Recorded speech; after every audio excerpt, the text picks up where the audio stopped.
So I just wanted to talk about preserving original artwork and what you can do to stop your original artworks or your drawings from, if you don't want to like paint on it or you don't want to ruin it, how you can scan it into your computer and then print it and you'll be able to use it. So what I did is I took this piece of artwork. This is on a very thick piece of watercolor paper. I think it's like 210 GSM.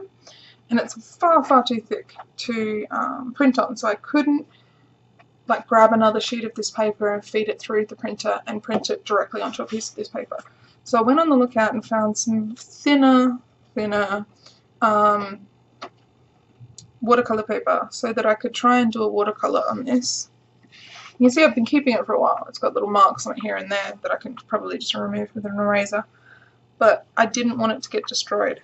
And as you can see, this is in pen, and I drew that maybe about 6 months ago. I found some much thinner watercolor paper. Like, as you can see, it has the watercolor texture. I needed to feed it into the printer. Like, the printer wouldn't pick up because the paper is much too thick. So there's a couple of tips I can give you. Let me get a piece of blank. So this is what I used.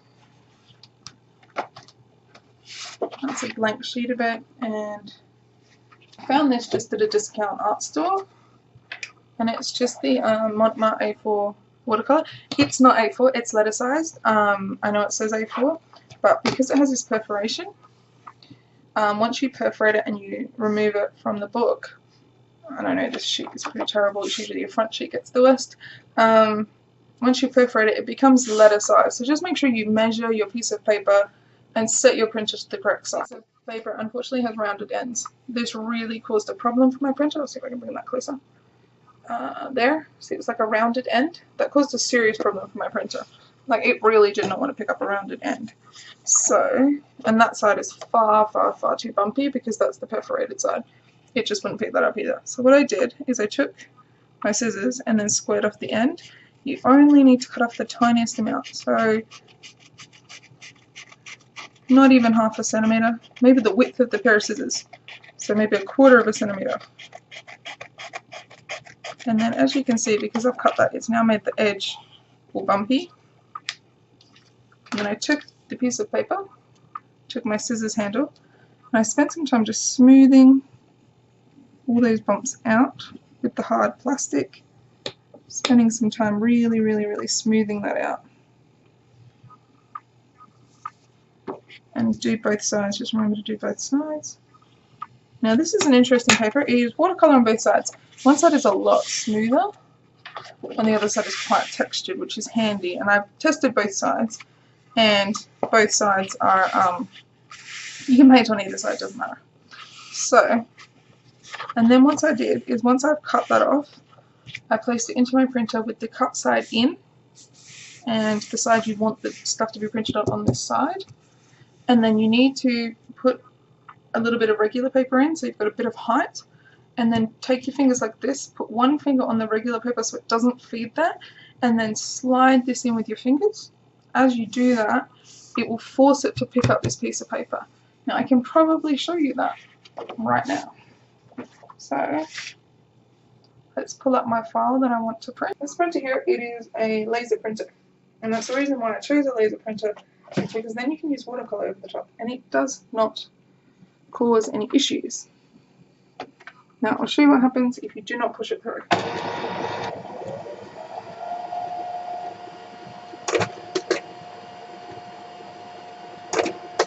It won't grab the pen. And see how it's also trying to grab another sheet, which you definitely don't want because that will jam.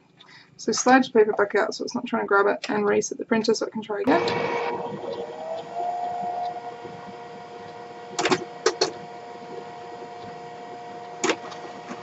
Got it.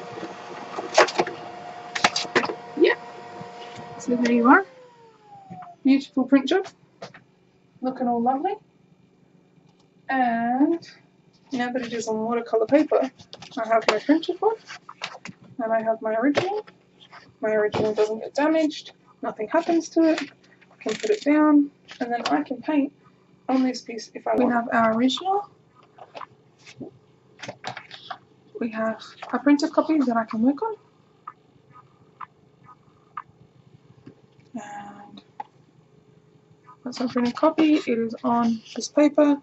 See how it has tried to chew it up, and you can slightly see the roller marks here and here, but they're so minor. It's just that very first thing just does not want to grab the paper, and once you get it to grab the paper, it prints perfectly, and it is exactly letter. As you can see at the bottom, that's where my image finishes.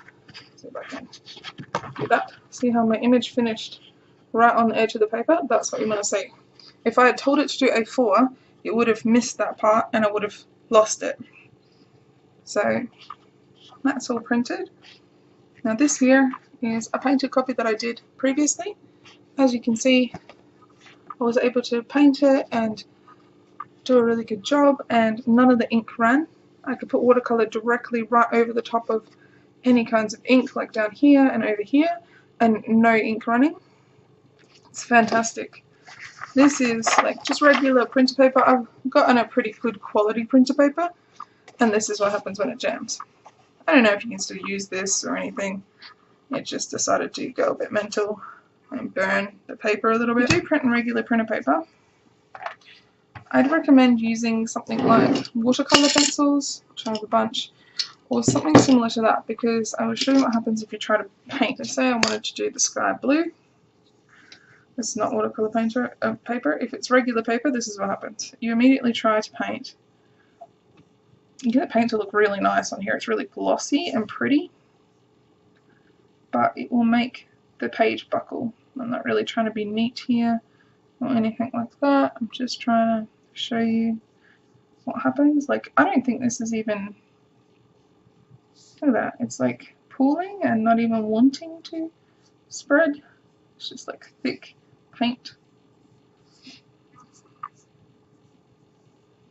We did a wash of blue. Doing an interesting sort of design though. It's like, this paper is quite shiny, but as you can see, it's already starting to curl here. If you add more water here to try and blend that out, even if I take this down, it would not do anything. Like, it would still buckle.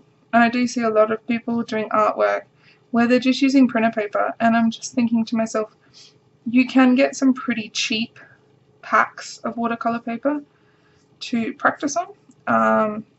One of the things I really recommend, you can buy a book of A3. I only have a couple of sheets left, that's why I don't have the cover anymore. But you can buy a book of A3 paper. It's made by Derwent, and it's watercolour paper, and it's student grade. And it's not very expensive. I think it was about maybe $11 or $12 for a pack of 20 or so sheets. But because they're A3, you can cut them to size. So sometimes I'll get, like, I'll do like an A4 side, or sometimes I'll cut it into 4 and just do 4 small ones. And that way you'll get 4 artworks from one piece of paper. You can tape it down, have no issues. I totally recommend, if you can, to get yourself some watercolour paper. This paper does have a right and a wrong side. The right side is the really textured side. Is like a really textured side, and then the other side is very, very smooth, and I can feel that with my fingers. This paper does have a right and wrong side. The other paper I got doesn't, so you need to make sure you're using the correct side. But this is very, very nice and thick, like good quality. Like, I wouldn't want to put this through a printer. I don't think it would work. If you want to put paper through a printer, you do need to find yourself the thinnest watercolour paper that you can find. The way to tell how thin your watercolour paper is, or any paper is that it's in a system called GSM. It's like a weight of paper, and there's a calculated weight, and printer papers between 80 and 100 GSM depending on the quality. I think I was able to get 105 GSM printer paper, and that's this. That's as thick as she gets. But it still doesn't work for watercolour. And I love watercolour, so it doesn't help. The funny thing is, the cheaper it is, usually the thinner it is, and that will help you in this project. As you can see, all the paper starts to go dotty and then curl, and it looks a bit terrible on that side. Try not to use printer paper for watercolour if you can help it. That's like my message of the video. But yeah, so I hope you enjoyed it. I hope you like my artwork and just sort of showing you that you can print it on laser with a laser printer. And I can kind of just show you quickly on this one. So say if I wanted to paint that sun there, and you'd be worried because you see that really dark, thick line. As soon as I try and put yellow on that, that's just going to blend, and then it's going to go like a yucky brown or something because of the colour. But it doesn't, and you can come right over the edge of it. And it does a little interesting thing sometimes, is that if there's a lot of dark colour, it will sort of bead. The watercolour will almost like refuse to stick to the ink that the laser printer uses. But as you can see, I'm like purposely trying to rub the black to make it try and blend in. I'll add some more water and see what that does. But I'm trying to get this moving, going out the lines. That's okay. It's only a rough draft. But I'm purposely trying, but it's not actually doing much. It's more breaking down the paper. But as you can see, because it's watercolour paper, the paper doesn't break down, doesn't bow, doesn't bend, and you get that nice glossiness as it dries because the water stays where I put it. But yeah, I hope you have a sunshiny day. Thanks for watching.